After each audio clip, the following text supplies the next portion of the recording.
Hello family, তো কেমন আছে সবাই? তো আজকের হচ্ছে শ্রাবণ মাসের দ্বিতীয় সোমবার, আর তুলসী পাতা দিচ্ছি পুজো দেবো বলে। তো এখানে দেখতেই পাচ্ছ প্রচুর পরিমাণে ওয়েদার খারাপ।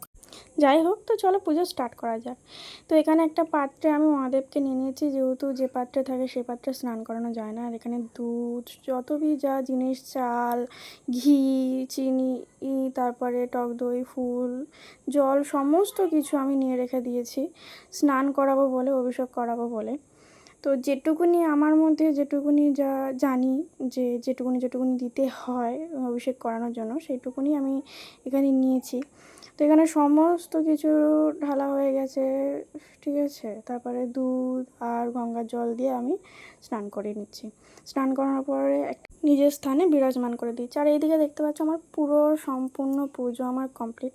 তো কেমন লাগলো পুজোটা আমাকে নিশ্চয়ই বলবে। আমি যেটুকুনি জানি সেটুকুনি হিসেবেই করেছি। আর এদিকে দেখো সমস্ত ঠাকুরকে ভালোভাবে সাজিয়ে পুজো কমপ্লিট করে নিয়েছি। এদিকে এখনও সেই মেঘলা ওয়েদার হয়েই রয়েছে। সো চলো, যাই হোক, এখন লাঞ্চ করব। সো লাঞ্চের পর একটু রেস্ট নেবো, সারাদিন অনেক ধকল গেছে। So tata, bye bye.